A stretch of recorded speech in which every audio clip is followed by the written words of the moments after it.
Hello guys, कैसे हो आप सब। मैं राहुल और आप सबका स्वागत करता हूं आप सबके यूट्यूब चैनल में। तो दोस्तों, आज की इस वीडियो में मैं छोटे से क्वेश्चन लेकर आया हूं जो हर एग्ज़ाम में पूछे जा सकते हैं और अभी पूछे भी गए हैं। तो दोस्तों, सिंपल से क्वेश्चन है, तो आप लोग क्वेश्चन देखते हैं कैसे क्वेश्चन है, आप कितने का सही आंसर कर पाते हो कमेंट करके मुझे ज़रूर बताएँ।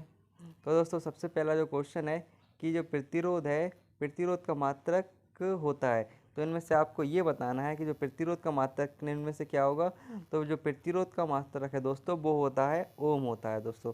तो पहले वाले क्वेश्चन सही ये है दोस्तों। अब मैं आपको बता दूं कि जो प्रतिरोध है वो होता क्या है। जो प्रतिरोध है वो क्या होता है, किसी चालक में धारा प्रवाह के मार्ग में विरोध उत्पन्न करता है। ठीक है, तो जो करंट है ना, तो उसको आगे बढ़ने नहीं देता है। जो प्रतिरोध का मात्रक है ओम होता है। ठीक है दोस्तों, और जो ओम है, ओम ऐसा साइन रहता है उसका, और जो इसे अपन बोलते हैं ओमेगा बोलते हैं दोस्तों। क्या बोलते हैं? ओमेगा कहते हैं इसका दोस्तों। ठीक है, और इसके बारे में आपको बताऊं, जो प्रतिरोध होता है, प्रतिरोध का जो फॉर्मूला होता है आर बराबर रॉ एल अपॉन ए।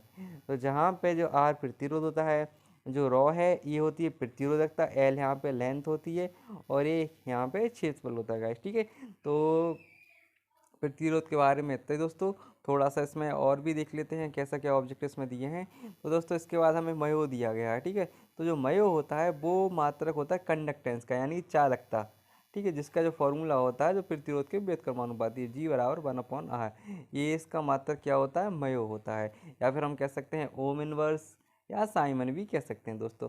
जो टेस्ला यूनिट होती है वो होती है चुंबकीय फ्लक्स घनत्व की, जिसका फॉर्मूला होता है, जिसे अपन बी से प्रदर्शित करते हैं, बी बराबर फाई अपॉन ए।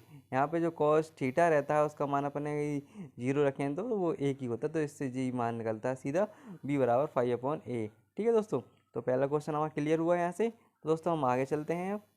तो आगे चले हम। अब इसमें पूछा है कि जो विभवांतर है, विभवांतर कैसी राशि। तो दोस्तों, जो विभवांतर है वो एक अदिश राशि है। ठीक है दोस्तों, विभवांतर कैसी राशि है, एक अदिश राशि है। विभवांतर होता क्या है कि दो टर्मिनलों के बीच के अंतर को हम विभवांतर कहते हैं। ठीक है दोस्तों, दो टर्मिनलों के बीच के अंतर को हम क्या कहेंगे, विभवांतर कहते हैं दोस्तों। ठीक है, जो विभवांतर है, धारा प्रवाह के लिए विभवांतर का होना बहुत ज़रूर है। यदि विभवांतर उसमें नहीं होगा तो करंट भी उसमें बिल्कुल प्रवाहित नहीं होगी। दोस्तों, आगे वाले क्वेश्चन देखते हैं। इसमें बोला है कि एक जूल प्रति कूलाम कहलाता है। तो इसने कहा है कि एक जूल प्रति कूलाम क्या कहलाता है। तो दोस्तों, इसमें देखो जो वोल्ट है, ठीक है दोस्तों, जो वोल्ट है V बराबर क्या होता है, W अपॉन Q होता है। ठीक है, यहाँ पे जो W होता है कार होता है और Q आवेश। तो जो W है कार का मात्रक होता है जूल हमारे पास, और जो आवेश का मात्रक होता है कूलम। इसीलिए हम कह सकते हैं जो एक वोल्ट है, मतलब एक जूल प्रति कूलम काय के बराबर होगा, वोल्ट के बराबर होगा। तो इसका जो हमारे पास सही आंसर है दोस्तों, वो क्या होगा, वोल्ट होगा। ठीक है दोस्तों, इसमें हम बात करें तो जो एम्पियर है, तो एम्पियर किसकी यूनिट होती है, जो एम्पियर होती है विद्युत धारा के यूनिट होती है। अब आगे वाला क्वेश्चन चलते हैं दोस्तों। तो गाइस, इसमें बोला गया है हमसे, तो गाइस इस क्वेश्चन में हमसे कहा गया है, किसी बंद परिपथ में वोल्टेज और विद्युत के बीच जो अनुपात है वो कैसा रहता है, बदलता रहता है, या फिर बढ़ता जाता है, या फिर घटता जाता है, या फिर स्थिर रहता है। तो गाइस, आप कमेंट करके इसका सही आंसर बताओ, ये और मैं भी आपको इसका आंसर बता देता हूँ। तो जो बंद परिपथ होता है, जो वोल्टेज और करंट हैं, तो उसके जो बीच का जो रेशियो है वो हमेशा स्थिर रहता है दोस्तों। तो इसका जो आंसर सही होगा वो कौन सा होगा, डी वाला आंसर राइट है दोस्तों। अब इसमें क्वेश्चन फिफ्थ में हमसे पूछा है कि जो बायो सेवर्ट नियम किसका सामान्य संशोधन है। तो दोस्तों, जो बायो सेवर्ट का नियम सामान्य संशोधन है वो है लेंज के नियम का संशोधन है। लेंज के नियम को संशोधन करके बायो सेवर्ट का नियम बनाया गया था दोस्तों। अब आगे देखते हैं दोस्तों कि देखो, इसमें हमसे पूछा गया है कि 100 वाट का एक बल्ब एक दिन में कितनी ऊर्जा खपत करता है। ठीक है दोस्तों, ये हमारे पास है 100 वाट का एक बल्ब है, एक दिन में कितनी ऊर्जा खपत करेगा दोस्तों। देखो मान लो हमारे पास 100 वाट का ये बल्ब हो गया, और जो एक दिन में कितने घंटे होते हैं, तो 24 घंटे होते हैं। यदि हम 24 का 100 में गुणा कर दें तो हमें मिल जाएगा 2400 वाट आवर। जो अपने पास विद्युत ऊर्जा उसकी यूनिट क्या होती है, वाट आवर होती है। इसीलिए जो अपने पास का जो आंसर, राइट आंसर रहेगा 2400 वाट आवर रहेगा दोस्तों। ठीक है, अब नेक्स्ट क्वेश्चन पे चलते हैं दोस्त।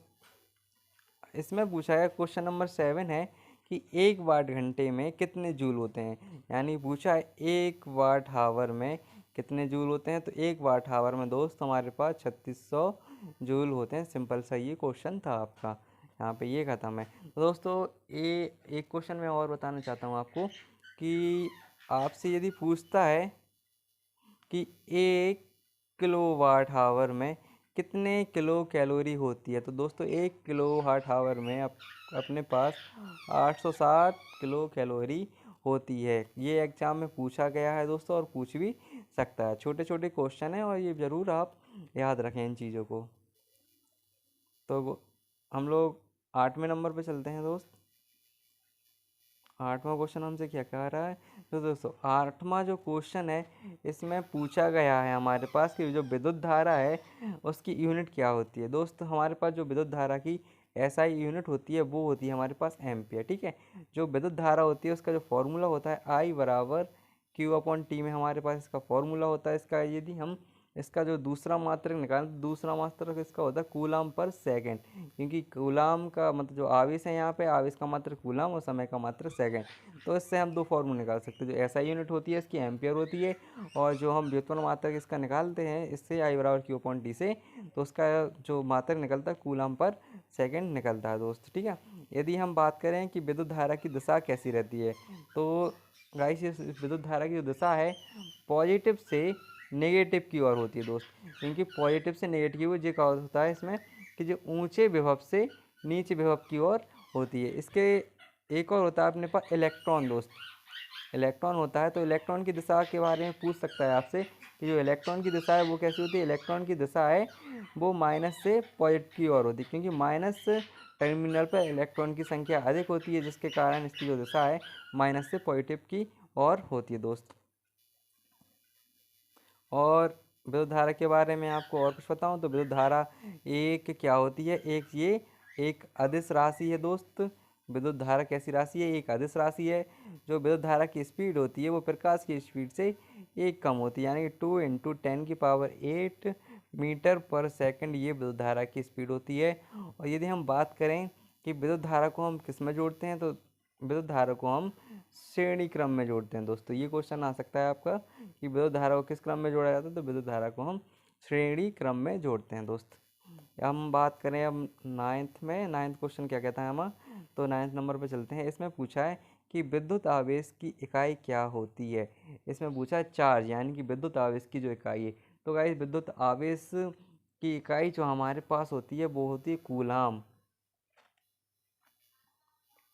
तो गाइस विद्युत आवेश की इकाई क्या होती है हमारे पास, कूलाम होती है। क्या होती है, कूलाम। ठीक है, विद्युत आवेश की इकाई हमारे पास कूलाम होती है। यदि इसका मैं आपको फॉर्मूले की बात करूं कि इसका जो फॉर्मूला होता है अपने पास वो होता है Q/I/T। यहाँ पे I करंट होता है, T यहाँ पे समय होता है। इसका एक फार्मूला और होता है Q/N।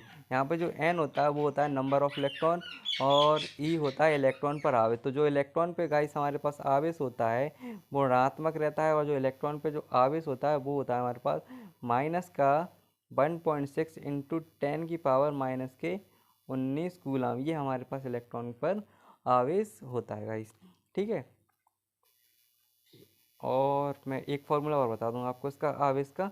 एक होता है Q/CV। यहाँ पे जो P है वोल्टेज होता है, C है संधारित्र की वो होती है संधारित्र का वही होता है उसका, और Q आवेश होता है यहाँ पे। और मैं आपको एक क्वेश्चन और बता दूंगा इस 10वां है, लास्ट क्वेश्चन है आपका ही हमारे इस वीडियो का। अब इसमें हमसे पूछा गया है कि निम्न में से धारा के मार्ग में विरोध पैदा कौन करता है। तो सबसे पहले क्वेश्चन में हमने गाइस ये पढ़ा था कि जो प्रतिरोध के मार्ग मतलब धारा के मार्ग में विरोध कौन उत्पन्न करता है, तो वो हमारा प्रतिरोध उत्पन्न करता है। ठीक है, धारा के मार्ग में विरोध उत्पन्न कौन करता है? प्रतिरोध करता है। प्रतिरोध को अपन आर से प्रतिरोध करते हैं। इसका जो मात्रक है ओम होता है दोस्तों है। और इसमें देखो आप, इंडक्टर है, जो इंडक्टर क्या होता है कि इंडक्टर जो होता है धारा परिवर्तन का विरोध करता है। किसका करता है? धारा परिवर्तन का विरोध करता है। और जो इंडक्टर का जो यूनिट होती है वो हेनरी होती है दोस्तों। ठीक है, क्या होती है इंडक्टर की? है यूनिट हेनरी होती है। फिर हमारे पास कैपेसिटर है, तो कैपेसिटर जो होता है, कैपेसिटर का काम होता है वोल्टेज में परिवर्तन। ठीक है, वोल्टेज में परिवर्तन करना होता है। और जो कैपेसिटर की इकाई होती है वो फैरड होती है। ठीक है, क्या होती है कैपेसिटर की इकाई? फैरड। तो गाइस आज की इस वीडियो में सिर्फ इतना ही।